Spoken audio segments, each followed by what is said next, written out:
I've helped a lot of people start because I was like lucky in the sense that I'm the first one locally that got an airbrush, so I had to kind of learn everything by myself, and that sucked a little bit, but that also allowed me to really understand everything that there was, because there was nobody to kind of guide me.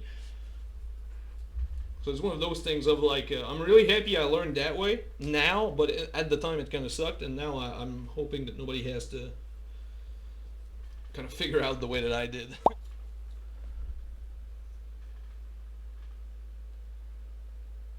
I think if you're starting out, you don't need the Squidmore airbrush because you're gonna end up paying a premium for it for no reason. I think if you're really starting, even if it's like a birthday gift or whatever, I think just like springing for just like a generic thing is a much smarter play.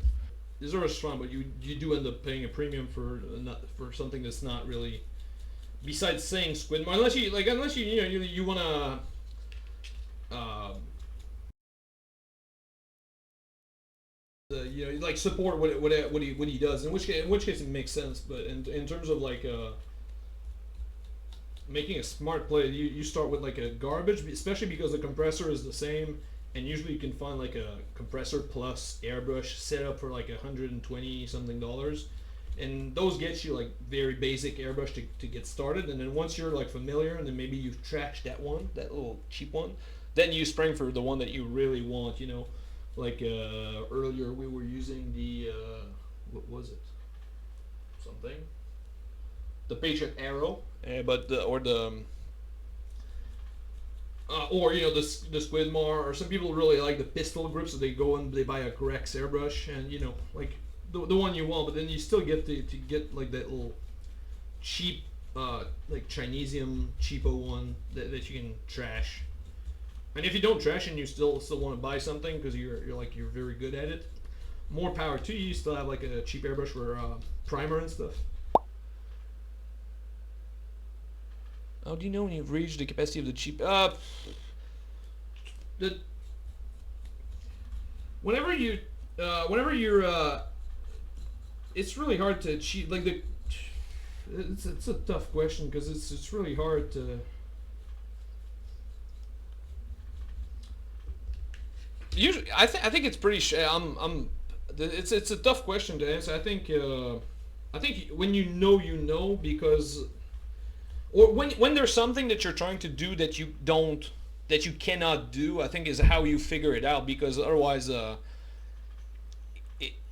airbrushes are pretty straightforward. And so for example, like hold on, do I have a this is a fucking good video to make, guys. We're filming a video. Alright. Now hold up. Yes, so it's a really interesting subject because it's really hard, and airbrush is one of those things where the material is gonna reach its capacity, or like its limits before you do, and this is very rarely the case in painting, where, for example, if you're trying to blend, it's 99% never about like the paint that you're using, or the thinner that you're using, or the brush that you're using. It's really 99% about you. Airbrushing is not like that at all, where you're kind of capped with something that you're trying to do. Whereas, for example, trying to do highlight eyes on the demon prints with like a Badger 105, like a Patriot 105, it's not gonna happen. It's not, because it's not you. The airbrush just is just not suited for that. And that's also a thing that's really hard, because I distinctly remember when my friend Eric started airbrushing. He was like, "Oh yeah, but my airbrush does not allow me to do that." I'm like, "Eric, you've used it for like three hours. You have no idea what that airbrush can and can't do." He's like, "No, it's impossible." I took his airbrush and I did. Well, yes, you can do it, and then I just did it with his airbrush. So I think it's a really hard thing to grasp, of like how much what's the actual limit of your airbrush and where you've capped. But I feel like if you're if you use especially the cheaper ones, where the limit is a lot steeper than you realize, because it's such a shitty airbrush that it's just harder to get. So you first of all, you learn a lot more. Like if you try to airbrush with like one of the cheap Chinesium ones, It's a lot harder to get like the sweet spot of like exactly the spray that you want, like the good size or and everything, or doing like a big straight line. That's a good test. That's something you can do. Is like try to do an even line across a sheet, or try to do a perfect like teardrop. And the cameras are having really a hard time focusing when I do that. I think I'm gonna keep doing it just to piss it off. That's right, camera.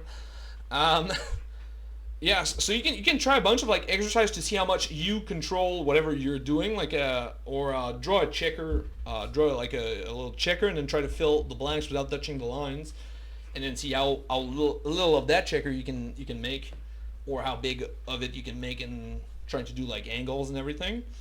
So there's a lot of practice that you can do with it, but also at sometimes something is just not going to be possible, and I think it's really hard. And the cheaper ones, what I was about to say before, I noticed the camera was like fucking up, and I got distracted like a squirrel.